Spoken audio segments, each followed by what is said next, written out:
करनाराम भील, जैसलमेर के रेगिस्तान की वो दास्तान जो 35 साल बाद भी अनसुलझी है। राजस्थान का रेगिस्तान अपने रेत के टीलों, ऐतिहासिक किलों और अनगिनत रहस्यमयी कहानियों के लिए जाना जाता है। इन्हीं कहानियों में एक नाम है करनाराम भील, जो एक समय जैसलमेर के रेगिस्तान में कुख्यात डाकू के रूप में जाना जाता था। लेकिन उसके जीवन का दूसरा पक्ष उसे एक महान लोक कलाकार और विश्वविख्यात नरवादक के रूप में भी दिखाता है। करनाराम की मौत के बाद उसकी कहानी और भी रहस्यमयी हो गई, क्योंकि आज तक उसके कटे सिर का कोई पता नहीं चल पाया है। डकैत से कलाकार बनने तक का सफर।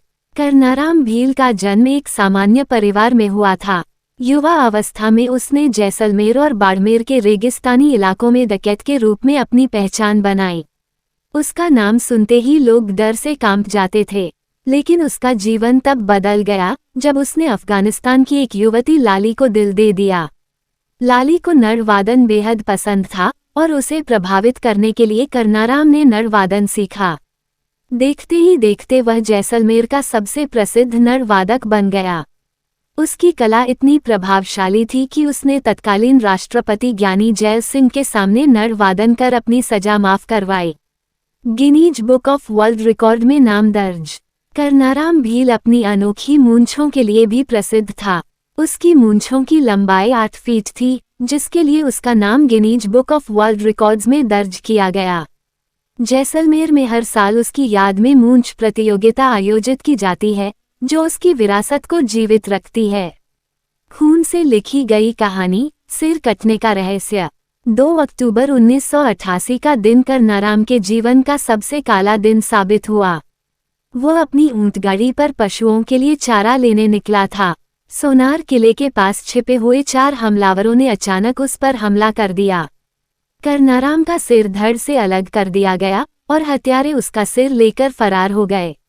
उसका धड़ ऊंटगाड़ी पर रखा मिला, लेकिन सिर का आज तक कोई पता नहीं चल पाया। परिवार और स्थानीय लोगों का मानना है कि हत्यारे सिर को पाकिस्तान ले गए। 35 साल से अधूरा अंतिम संस्कार। हिंदू परंपरा के अनुसार अंतिम संस्कार के लिए शरीर का सिर और धड़ दोनों होना आवश्यक है। सिर न मिलने के कारण करनाराम के परिवार ने 35 साल से उसका अंतिम संस्कार नहीं किया है। उन्होंने केवल उसके धड़ को सोनार किले के पास दफना दिया। हत्या की वजह, बदले की आग। करनाराम ने 1965 में जमीन विवाद के दौरान इलियास नाम के एक व्यक्ति की हत्या कर दी थी। इलियास का बेटा कायम खान और उसके साथियों ने बदला लेने के लिए करनाराम की हत्या की। माना जाता है कि हत्यारे पाकिस्तान भाग गए, लेकिन उनकी गिरफ्तारी कभी नहीं हो सकी। क्या कभी सुलझेगा ये रहस्य? करनाराम भील की हत्या का मामला पुलिस ने सालों पहले बंद कर दिया। परिवार और स्थानीय लोग अब भी इस उम्मीद में हैं कि कभी न कभी करनाराम के सिर का पता चलेगा और उनकी आत्मा को शांति मिलेगी। करनाराम, कला और खौफ का अनोखा संगम। करनाराम भील एक ऐसा व्यक्तित्व था जो कला और ताकत का अनोखा संगम था। वह जहां एक ओर अपने नरवादन से लोगों का दिल जीतता था, वहीं दूसरी ओर उसकी ताकत और मूंछों का रौब हर किसी को प्रभावित करता था। आज जैसलमेर की सुनहरी रेत में दफन उसकी कहानी राजस्थान की लोक संस्कृति का एक ऐसा अध्याय है जो कभी भुलाया नहीं जा सकेगा। करनाराम भील की दास्तान सिर्फ एक इंसान की कहानी नहीं है, बल्कि ये उस दौर के समाज, कला और संघर्ष का प्रतीक है। अगर आपको यह वीडियो पसंद आया हो तो इसे लाइक और शेयर जरूर करें।